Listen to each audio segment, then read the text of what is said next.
Hello, everybody. Welcome to the Real Sports Scope on this. Let's see what day it is. 14th day schedule day. I know a lot of week one has basically been leaked out. A few of the primetime games. I won't get to everything because everything hasn't leaked out. It's coming out. The actual schedule release is coming out as we speak here.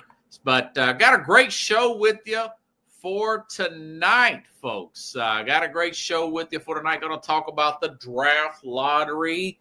The controversy behind that Cooper Flagg going to the Mavericks. Since I didn't get a chance to talk about the Draymond Green situation from last week, I'll touch on that as well. Derek Carr retiring, and I'll give you my thoughts about the games coming up this week and more. Of course, we'll talk about the NBA playoffs as well. I mean, by the way, great game against Denver and OKC, folks. So stand by. We'll take our first and only break, and I'll be back here momentarily. We'll hit the ground running here on the Real Sports Scope. Hello, Sports Scope followers. The program has seen tremendous growth since going 5 days a week. I just wanted to thank everybody for your cash contributions and sharing the program with friends and families. Just a reminder, if you want to contribute to the program, go to the Cash App, the cash sign, and Sports Scope. There are other ways to contribute to the program listed at the bottom of the screen. If you want to advertise on the program, go to Sports, that is Sports with an S, another S, Scope, SKOPE, at gmail.com, just like it's listed at the bottom of the screen. Thank you and enjoy the program. Okay, I'm back here live. You know what? Let's start off with that draft lottery. That's got a lot of hype going with people. I understand the indication that it's rigged. A team loses a star player, and then they get a team loses a star player. They have a pretty good season, not a big playoff contender type of season. And then they end up getting the number one overall pick. I know it happened when LeBron left for Kyrie Irving. Happened twice with the New Orleans Pelicans when Anthony Davis left. And, of course, when Chris Paul left, they got Anthony Davis. When Anthony Davis left, they end up getting Zion Williamson. I get it. But with a 1.8% chance of winning it, the Mavs won the lottery, drafting what looks like a Victor Wembanyama. I don't think I'm over-exaggerating this by Cooper Flagg here. A Victor Wembanyama, LeBron-like level of can't miss. Now, I'm not saying he is going to be as good as Wembanyama. Of course, Wembanyama's still developing. He's just a very tall player that's very skilled. LeBron, a phenom, had actually lived up to his height as early as his rookie year, numbers-wise and whatnot. I do feel like he's a can't-miss player, though. His ability to move between, to guide himself in the lane, make the right pass, make the right read, time his jump shot perfectly at just 18 years old. He's a combination of the former Maverick, Luka Doncic, and LeBron James, in my opinion, just by watching him just a short period of time at Duke there. So he does feel like that. Excellent handle, shooting ability, because the conspiracy theories came out instantly the other night since the Mavs lost Luka. Many pointed out, and I just mentioned that earlier with New Orleans and the Zion. But here's my thing. Why would the league want to help the Pelicans? If you recall that year that Zion was in the draft lottery, the Knicks had a very good chance of getting the number one pick too. The league loves it when the Knicks play well. Look at the ratings. Look at the crowd size in New York. It's loud. It's intense. We're seeing it right now play out. Obviously, I want to say the Knicks got like the fourth pick that year. The Pelicans got the number one. But we all thought I thought then coming in, and today, even though he's had some problems, I thought Memphis with the number 2 pick with Ja Morant was the better play anyways. But that being said, I can understand.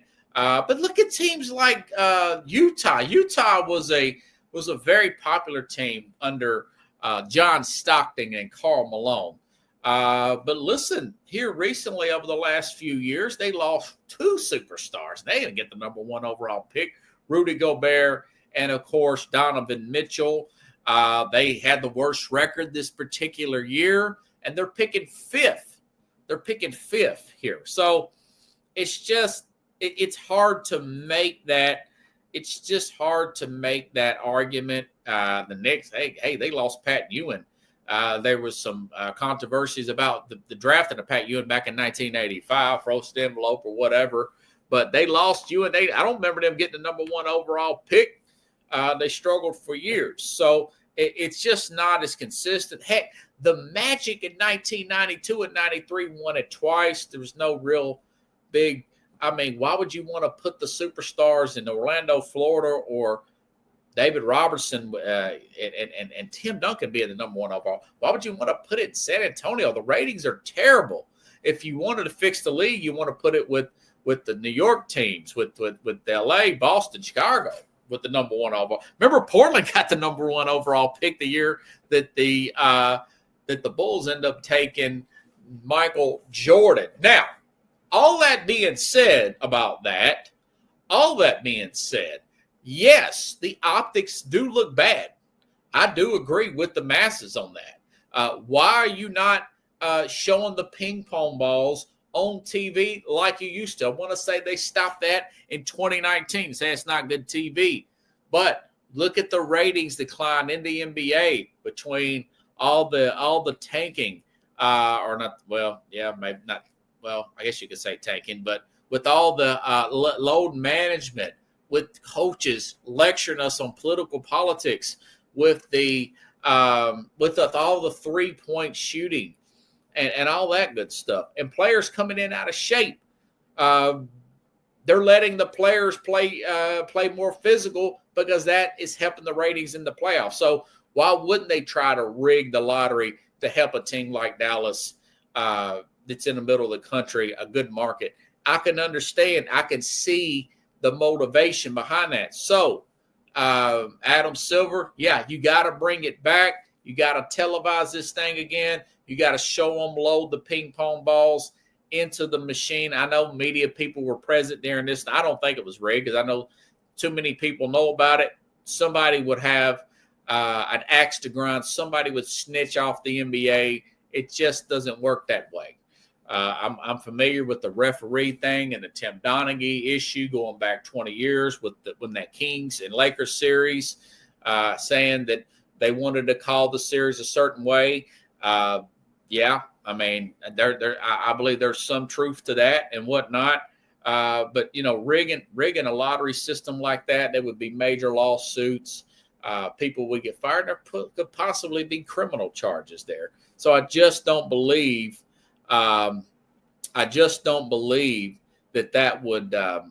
that would be the case. But that being said, I want to say that what is it? Mad Dog Russo.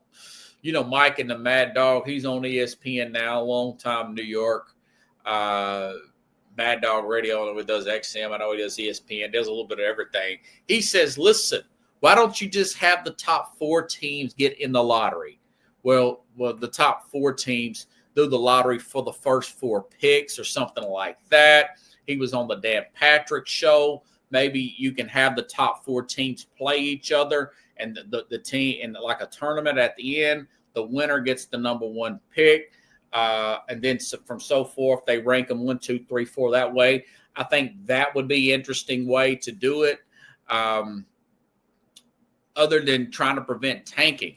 Now, the change, it's what they've done. They've made it less of a chance, like 14% chance of the teams that's lost the most games have a chance. So in one sense, it has worked. It's made it where you can't tank. Tanking looks terrible. It's unethical to do. But what this does, this makes bad organization, Washington Wizards, for example, the Charlotte Hornets, bad organizations pay the money, go out and get the proper management, learn to develop, learn to scout, and do it that way instead of just losing your way. The process looked bad. If you recall the Philadelphia thing, that looked bad. And it blew up in their face. The only player left from that is Joel Embiid, and he's hurt all the time. So I do like it from that perspective. Again, televise everything. Possibly that suggestion with the bottom four there playing each other and helping them out that way. The winner get the top pick. I think that's a pretty good situation there. Okay. So like I said, it was just a really bad, all around bad situation. Negative media perception in the last few years, letting coaches do political rants, team logos in the background, and too many threes, load management. So that's the issue. That's the issue. Too much of a players' league. Players coming out of shape. That is creating resentment towards the league, and which is also keeping the ratings down. Makes the league want to try something new like that per se. So that's the motivation of why they might do it. So I do think there was so much criticism by this and what happened that I do believe that they'll do something about it. To say it in a nutshell. As far as Cooper Flagg himself, like I said, I know that there was a lot of hype about what they should do. Listen, folks, when is the last time, if ever, I cannot remember a time, we're talking NBA, we're not talking NFL here, that a player of his caliber landed on a team that was in the finals 2 years ago. A player that has got, there was a lot of talks and rumors, and of course, Nico Harrison, the general manager there, shot them down about Denver, said, no, we're not going to trade this pick. The idea of trading him for Giannis, are you kidding me? There's no way I would trade an 18-year-old player that you may have for 12, 14 years plus. Maybe 15 if he stays healthy, for a Giannis who may have a good 3 years left per se. No way I would do that. I thought about before the injury, maybe try to work out something, get a Tatum right there. He's a similar player to a Tatum. Then again, now he's coming off a torn Achilles. After further review, like they would say in the NFL, and I think that's what Nico Harrison has said publicly, and the Dallas Mavericks have said as a whole. I don't know specifically. He said it that no, they're going to go to trade it. Look at the key pieces. I can't remember a time where a player of this caliber has came to a ready-made team. Now, Shams Charania has said that there's a they are looking for a point guard. So maybe they don't work out something with Kyrie Irving. But you've got guys like P.J. Washington, who's still a very young guy, with Derek Lively, who's only in his year 3. That's your core he can grow with. And he doesn't have to do too much if you got a guy like an Anthony Davis he can lean on, okay? Like a Klay Thompson he can lean on. You could ease this guy in off the bench, got a Jason Kidd coaching him. You can ease him in. This is an ideal situation for Cooper Flagg where you can try a championship with him coming off the bench, depending on how well he picks up to the pro game, escalate his minutes more and more as the season goes along or into the next season. You could do one of those matters per se. And of course, they may make some moves with some of these other players.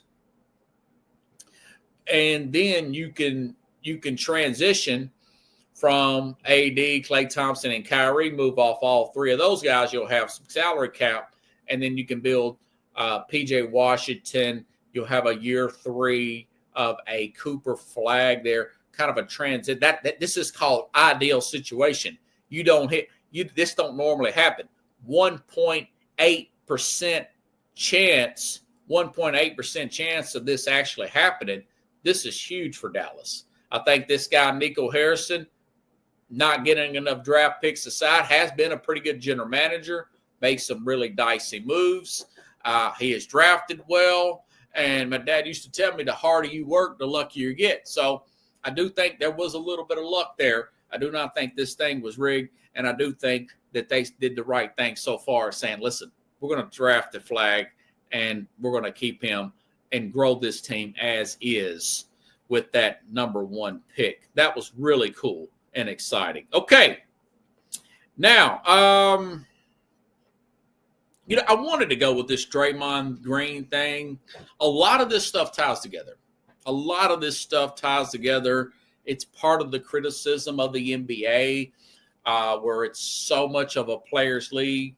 I mean, the owners don't take any kind of, or the broadcast networks. They're very weak at taking strong stances about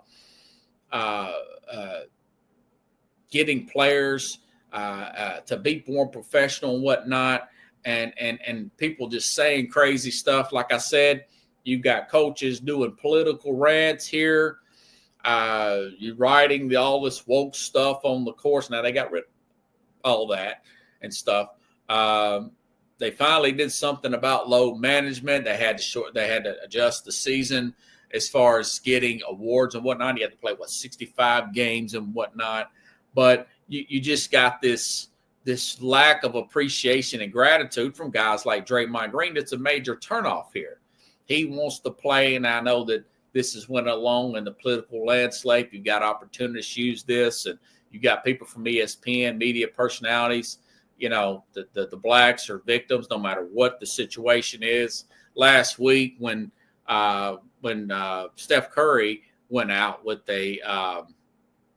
what was it? It wasn't a thigh. I think it was a calf injury, which can be really, a calf strain can be very serious. He's not going to play tonight.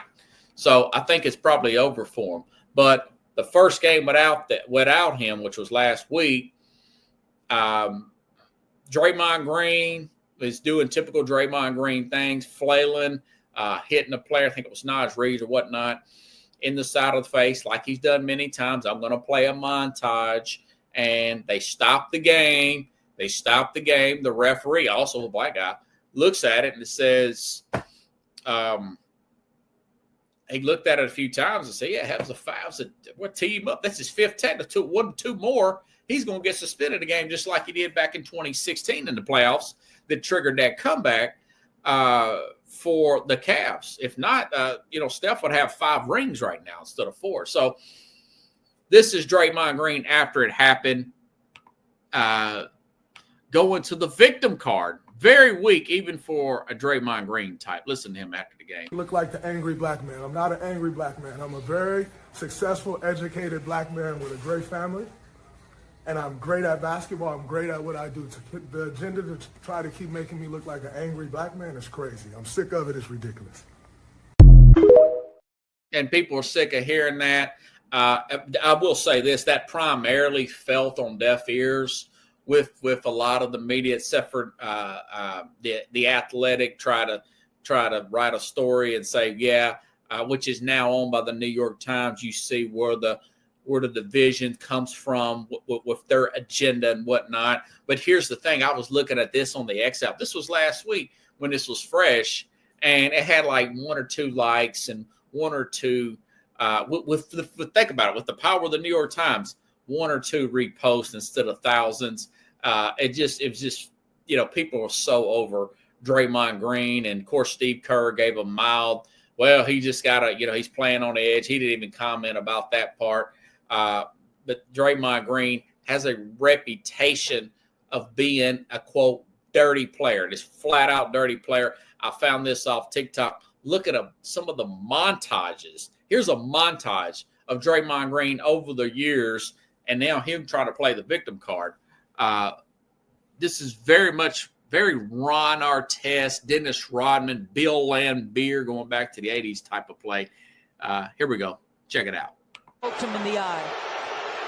Just watch his left hand come up right there. Oh, yeah. Goodness. Draymond came by and caught Austin Rivers. Draymond Green. Green. That's Draymond Green. Jackson has Steph on a switch. And look at Brooks get him right back. And Steph doesn't have to turn to Kuminga. The right arm, look at the left elbow, right to the beard chin of James Harden. Oh, and look at the right foot too. You're right. Look at that right foot. got it! They'll say he had possession, so they reset the shot clock. He also hit back. Rockets point. Reeves will do it. It's the leg, guys. Watch the leg. Oh my goodness. Looked like Draymond gave his own man is the one who Draymond knocked gave him him a off little balance. nudge, though, Reggie, a little nudge. And, you know, I was watching that, and as strong as a guy like a Steven Adams, I'm surprised. And I'm glad it didn't. I'm glad it calmed down that he didn't put a Draymond Green's head into that hardwood floor. He's one of the strongest players in the NBA. But you get my point. Total montage there. Draymond Green, he's at the end of his career. I think personally he did that because he knew exactly where this game and series were going. Once Steph got out, and he says, you know what, I'll either spark it or I'll get thrown out. I don't want to deal with this. I can't take all this. And that's what happened. So when you play that role, you expect things to come back your way. Kind of reminded me of Ron Artest with his casual elbow of James Harden back when Harden was with the Oklahoma City, later changed his name to Metta World Peace type of play there. So it is what it is. I'm glad that a lot of people called him out for that. And like I said, you are what your reputation says you are because, I'm glad that there's some accountability in this league because it seems like it's none, And I was looking through TikTok as well, and I stumbled on this is stuff that why people do not like the NBA. This is why there have been drastic moves. And like I said, I do really like this physicality brought to the NBA. Now that's Bush League. What he does is Bush League.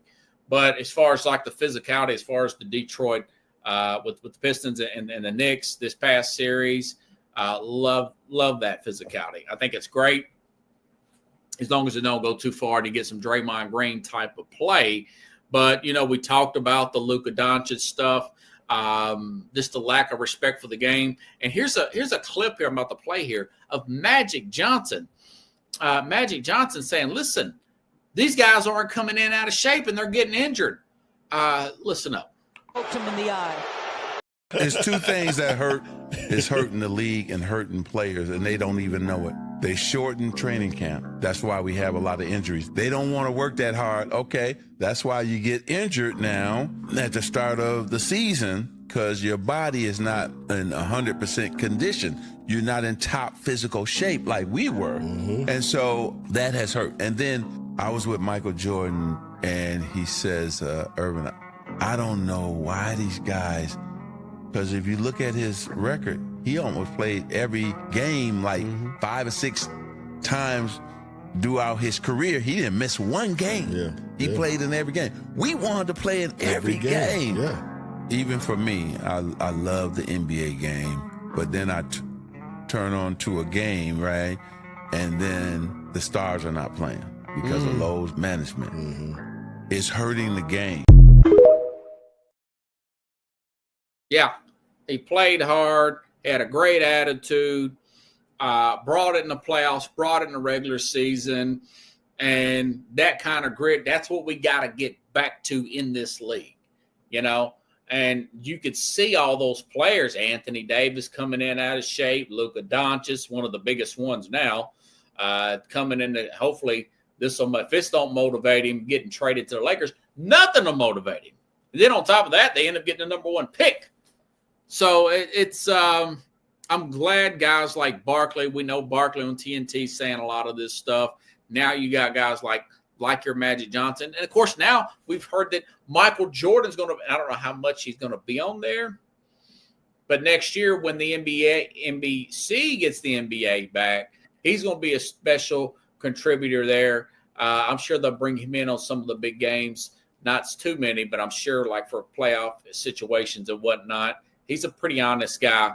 I can see him commenting on conditioning as well, kind of getting these guys squared away. Now, listen, there's players in here that do come in shape, and I greatly appreciate it.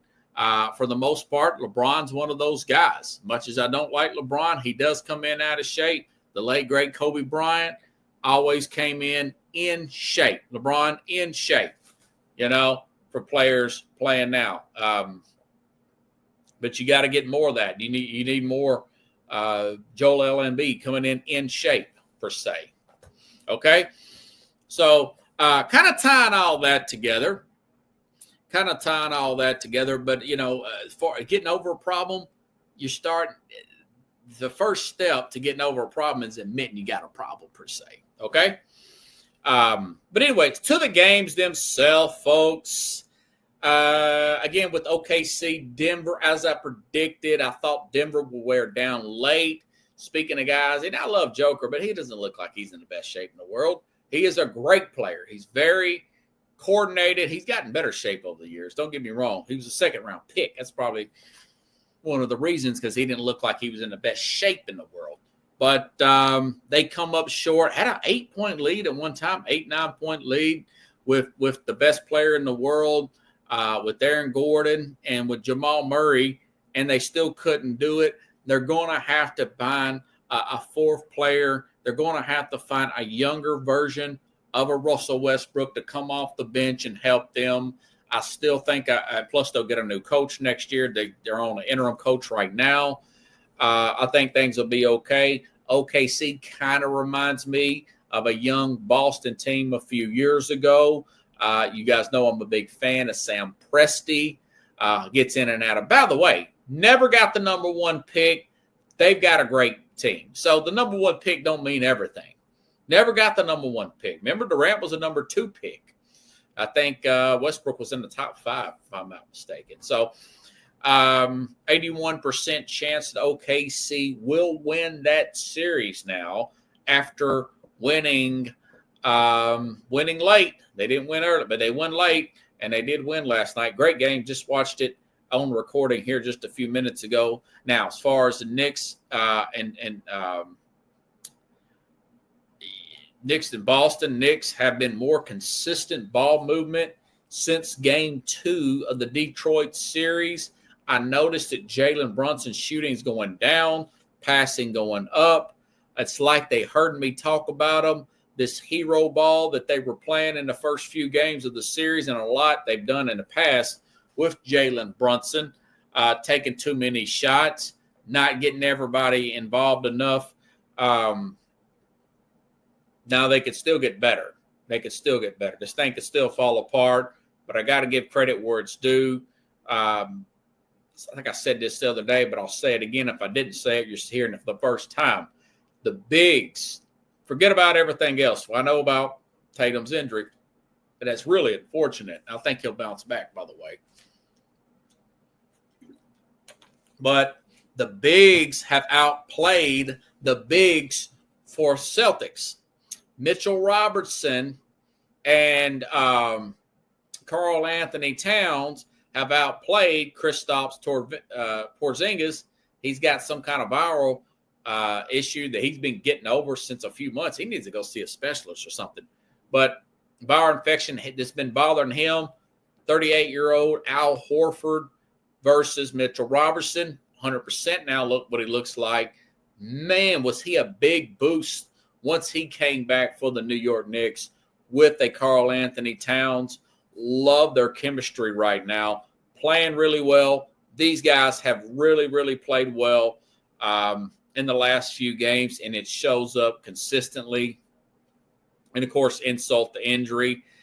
Tatum tears his AC, not an AC. I don't know why I keep wanting to say. Tears his Achilles. Those are the two injuries that really get you bummed out. Tears his Achilles. Not sure when he may come back. I heard maybe he might come back by the All-Star break. That will be rough. He's still pretty young, 27 years old. Chance a guy like that works hard, heals fast. You never know. Maybe he's back by January. I'm sure he'll probably miss a chunk of training camp, but we'll see. We'll see how his recovery goes. Not quite as big and as old as Kevin Durant was at that time. I think he'll heal for pretty quick. He's already got the surgery done. But as far as the Knicks are concerned, back to the team that actually won. Love the team chemistry. Love the potential matchup there with Indiana. I'll go back and double check. But they got a shot at the finals. And the big take from this is Tom Thibodeau's job, I think, getting past this round. The team has not fallen apart, knock on wood. And I'm not trying to curse them in the playoffs like they have last year and a few years ago when they were on a run here. There is a very good chance that they're going to get to the finals. So I do think, as of right now, Tom Thibodeau just saved his job by the gutty play of coming back from 2 20-point deficits on the road and Boston not really able to capitalize on the road in game 4. Now they're down 3-1. I expect them to close it out probably in the next game or so. Okay. Kudos to – I did not see that coming. Did anybody really see it coming? I don't think so. Other than your guys like your my man Jeffrey Deskovic, who just says he had a good feeling. He had a good feeling, and I don't think he was playing homer there. So we shall see. Maybe I'll bring Jeffrey back on the program at some point and get his explanation why he thought the Knicks were going to win this thing. You know, although they have an upgraded team and it's finally fully healthy. As far as Indiana, Cleveland, listen, the pace of Indiana, Cleveland never really adjusted. I know that Darius Garland was injured. I want to say Mobley got banged up the other day and came back. But, man, this team's really well coached from Rick Carlisle. Plus, you've got the nice combination, very overlooked team. This also kind of reminds me of a team like a 2004 Detroit Pistons team. Well, it's not really like any mega stars on the team, but you got that nice little combination and talent there. But I like the guys that are pretty young. Then you've got some vets there as well. You've got your Tyrese Halliburton, your Nimrod's guys, 2 guys just 25 years old. I actually thought they were younger than that. This is a pretty seasoned, scary team. They could get to the finals. But then you mix them in with a Pascal Siakam, which was a great, man, what a money trade that was last year. And it's paid dividends 2 years in a row in the playoffs. Getting that Pascal Siakam at that trade deadline with a T.J. McConnell and, of course, Miles Turner. These guys are all 29, 30, 31 years old. Nice combination with your 25-year-olds, Nimrod, and, of course, Halliburton there. Burton, great game last night. They finish off Cleveland. There was a stat on Cleveland. I mean, one of the only few teams, I think 4 teams that won 64 games. Man, what a disappointment. Hopefully they can come back and get squared away here. One of them did not get past the second round in the playoffs. Who won? The Cleveland Cavs, who won, I got this off of the Google AI, won 64 games in 24-25, were eliminated by the Pacers. While they did not advance beyond the second round, they are not the only. They're one of only 4 teams that failed to make to do so after winning at least 68 games. So, or 64 games. It is what it is. I don't think they're going to change coaches again. That's what they did last year. Maybe a few tweaks to their offense. They're very 3-point centric as well. I've said this in the past. I don't think you can win big with Donovan Mitchell. He's too ball centric. Although, man, they had a very impressive. Remember, they won the first 15 games regular season. They go on big winning streaks here. Maybe a tweak here, tweak there, and come back next year. and see what happens. I don't know if there'll be an air quote fluke or not. I do believe in Mobley, and of course I do believe in Darius Garland. And, I know he was dealing with an injury. I get it. So, anyways, as far as the other series, I went in on Draymond Green.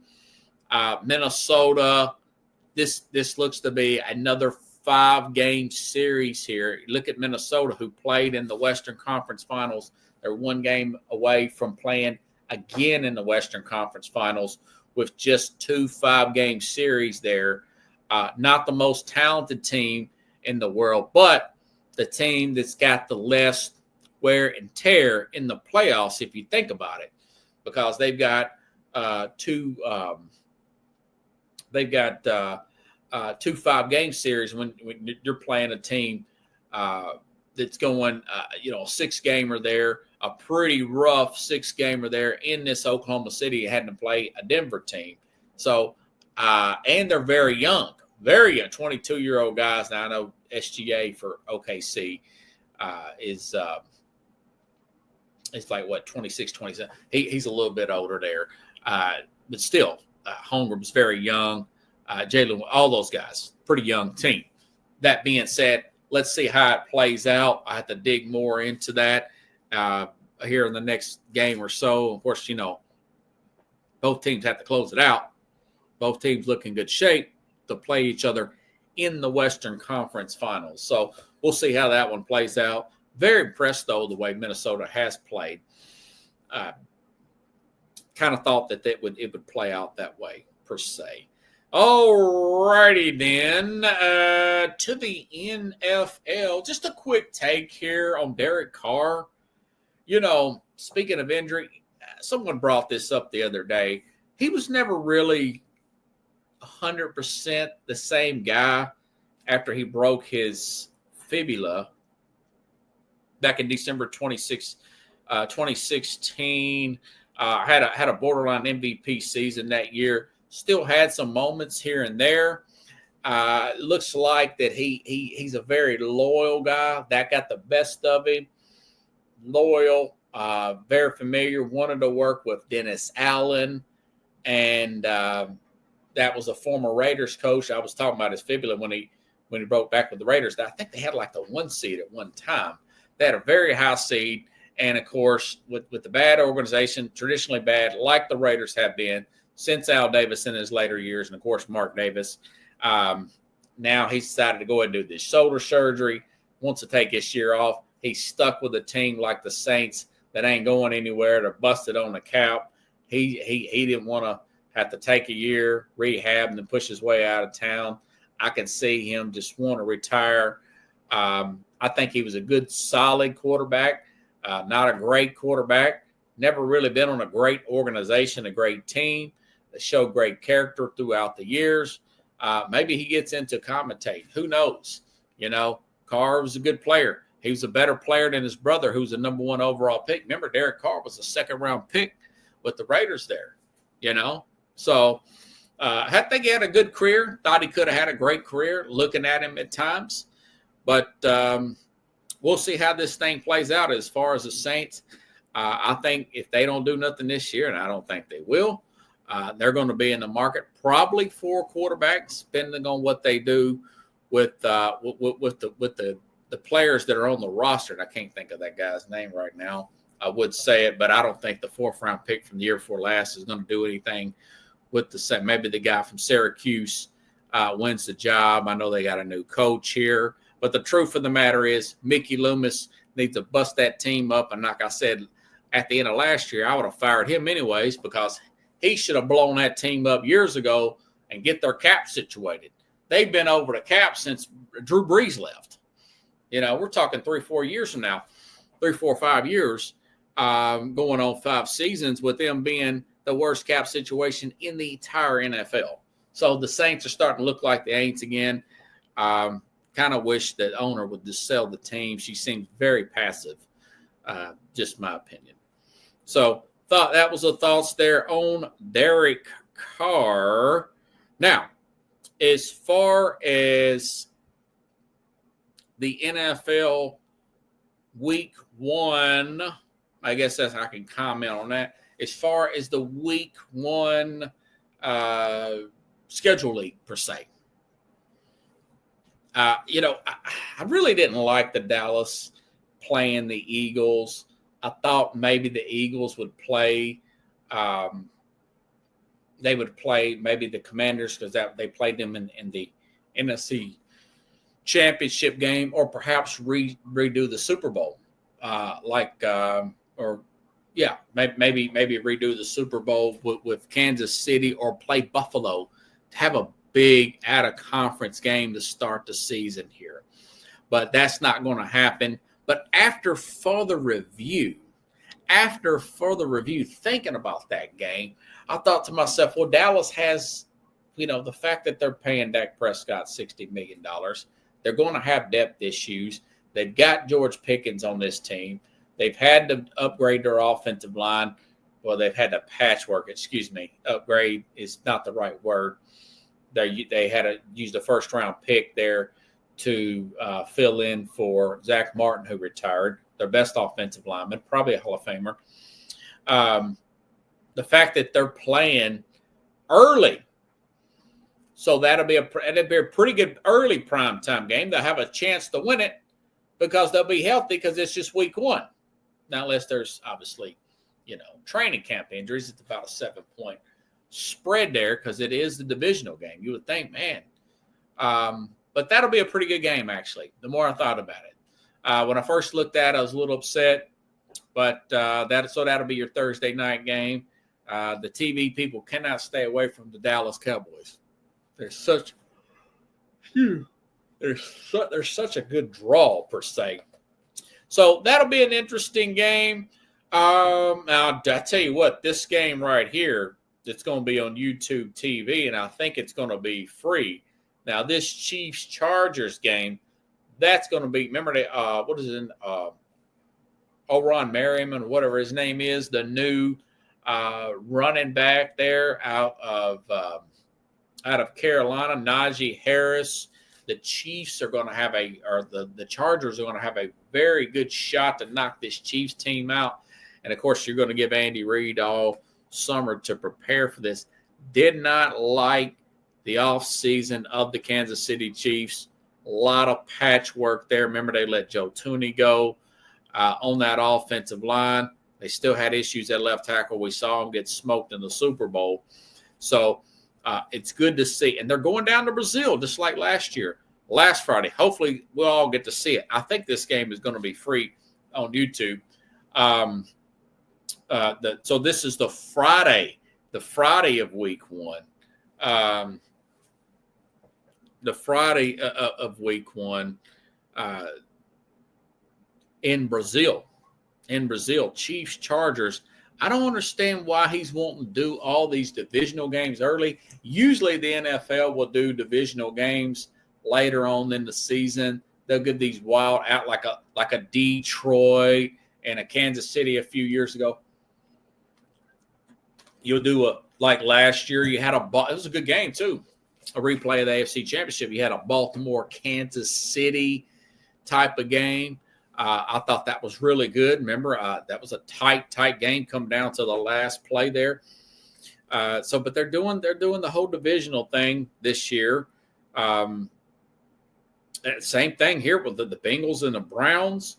That'll be a pretty good game. Who will be playing for the Browns? Probably week 1, Joe Flacco, but I'm hearing that Schroeder Sanders is having, it's mini camps, but he's having a good mini camp, and he looks like the best player already between him and Dylan Gabriel. So we'll see how that thing plays out. Now, that would really be a big story if he end up winning the job in week 1. Maybe Flacco gets hurt in training camp or something. We already know that Deshaun Watson's going to be inactive during training camp. That's another story to follow, too. Will they release Deshaun Watson or trade him in season once he gets back healthy, per se? That'll be pretty awkward. But it's looking like, I think he tore his Achilles as well. Maybe a minute for he gets back. But they're going to be playing the Bengals, who went pretty heavy defense in the draft, still working out something. Trey Henderson still not happy with the Bengals. Will he show up the training camp. That's the edge rusher. They really need him to show up the training camp. And they end up getting Higgins re-signed. So that'll be a pretty good game. Consider the fact, really good draft. 2 running backs. Very good defensive tackle there. Re-signed Myles Garrett to an extension. That Cleveland team will be a good team. That would be a pretty good defense there. You know, I know you can have disarray at quarterback and everything fall apart. That'd actually be a pretty good week 1 game. That was one that caught my attention. Other games in week 1 that has caught my attention. I tell you what, Giants, Commanders, Russell Wilson. Russell Wilson's debut will be against a high-flying offense like the Washington Commanders with their left tackle now, Laremy Tunsil, who they acquired from the Houston Texans. Going against Brian Burns and/or Abdul Carter and that pass rush of the newly New York Giants team. Remember, they added was it Javon Holland there? I want to say the safety there, a free agent out of Miami. They've got some good players on defense, and then you got Russell Wilson on the other side there. Let's see how well he can get the ball to his playmakers, you know, especially the Malik Neighbors of the world. So that'll be an interesting game there. Let's see how good that can hang up. Now, hey, does he get in the sophomore slump, Jaden Daniels? I don't know. We're about to find out. That'll be a good opening game, actually, and that's in week 1. Other games from week 1. Listen. Texans at the Rams. CJ Stroud and that offense. Now, they did lose Laremy Tunsil, but they feel like they've got his replacement there intact. You're going Houston with Stroud there, no Stephon Diggs, Nico Collins, that group against that Rams team that looked like they were pretty close to getting to the Super Bowl last year.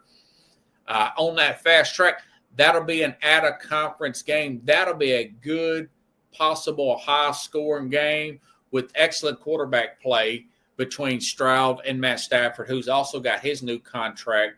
And you've got Devontae Adams with Puka Nacua there.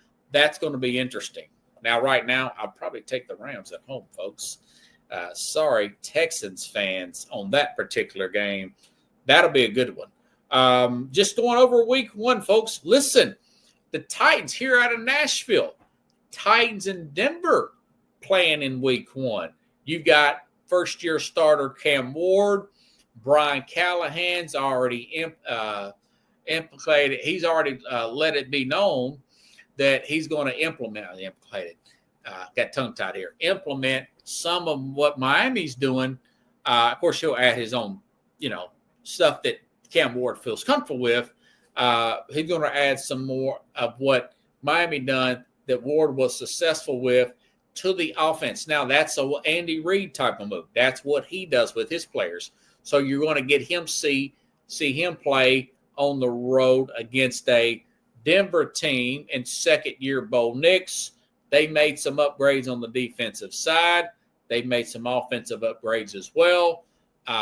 Does Bo Nix, does he go into a sophomore slump, or does he take that next step and make that big jump like a lot of quarterbacks typically do, and players in general per se? There's some quarterbacks that made it to the Super Bowl in second year. I don't think Bo Nix will, but maybe a Jalen Daniels. He'd be in his second year. So you got first-year quarterback versus second-year quarterback, new and improved Tennessee team versus Denver team. I'm sure Denver's going to be about 3.5-point favorites there. You've got Sean Payton out there in Denver. That'll be a great game. So that will be 4:30 Eastern, 4 Eastern, 4:05 Eastern, 3:05 Central. I cannot wait for that game. That will be a good game for the Titans and the Denver Broncos. This is just week 1, folks. Week 1, man, I mean, the Lions and the Packers, you think about that.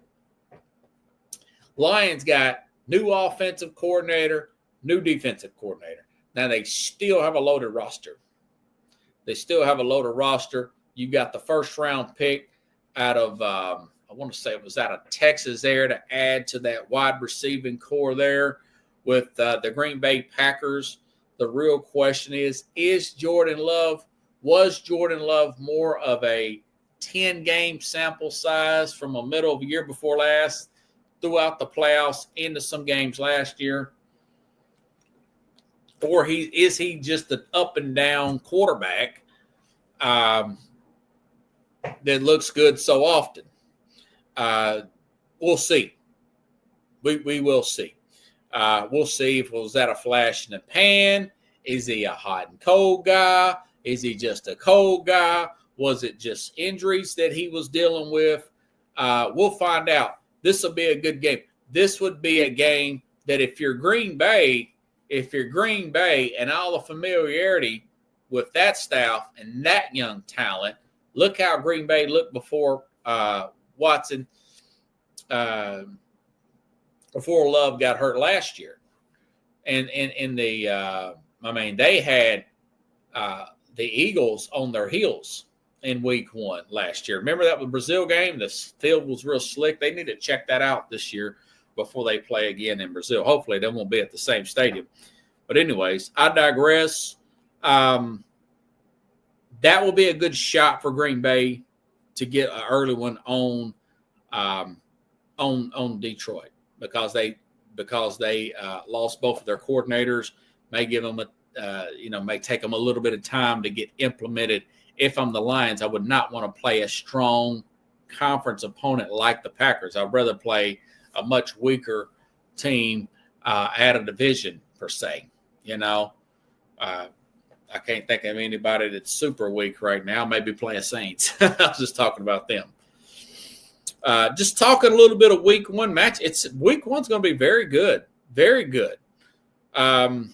You've got the Ravens and the Bills, and that may be your NFC Championship game again, or AFC Championship game again between the Ravens and the Bills. They will be playing at Buffalo. That place will be rocking, and I want to see. Yeah, that's Sunday Night Football. As I said a few weeks ago after the draft, looking at all the defensive players, I was okay with their lack of adding wide receivers. I don't think they had a problem. They extended Shakur. They've got really good tight ends there. I like their second round pick from last year coming into this season per se. They've also added Joey Bosa. Do you forget that? They added Joey Bosa there on this football team. This could be the AFC championship. And then you look at the Ravens. The Ravens, by the way, just extended Derrick Henry. I don't know how good that – I just keep thinking Derrick Henry is going to fall off. But they extended him another 2 years today. Pretty good little healthy extension there for a guy post-30. We'll see how that game plays out. The Ravens are the Ravens. They're well run. That's going to be a fun game. I like Buffalo in that game right now, but we got to see the injury report come start the season. But that's a really good – that's hitting the ground running, pull the bull by the horns type of game right off the bat here in week 1. I love that. So, other big games we'll have to see. I know that there's some good Christmas Day games. I want to say that I screenshotted it. Let me look at here. Netflix has got a good one this year. They got them at 1 Eastern and 4 Eastern, which is what I really like per se. Netflix. Now this could still be pretty interesting if Dallas don't have too many injuries.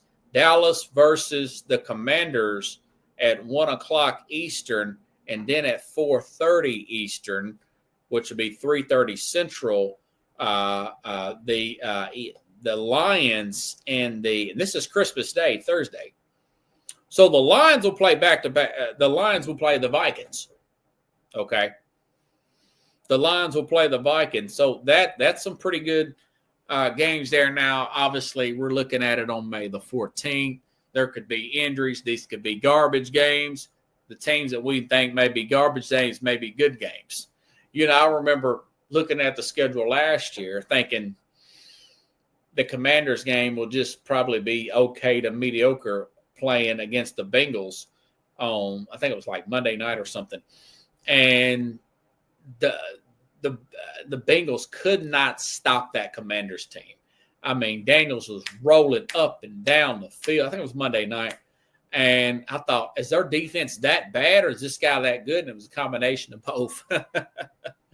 So tomorrow, folks, that was just a few of them, by the way. I didn't even get to the Giannis story that he says he will be open to a trade. So we'll have to see how that one plays out. So going back to that Derrick Henry, 2-year, $30 million extension, 25 guaranteed. Hey, they like him. They like him, man. They don't see he's slowing down any up there in Baltimore. He's a tough son of a gun, and he is definitely in tip-top shape here. Folks, if you like the show, please share the show. I'll be back here tomorrow with the Mad New Yorker. We'll talk about our best games. We'll talk about get his thoughts on the way the schedule plays out. We'll touch on this stuff. I won't get too crazy in predictions. Just games he likes to see and whatnot. I'll go over some of the NBA news with him as well. But thanks for watching, everybody. I'll be back tomorrow, same time, same place, here on the Real Sports Scope. Good night, everybody.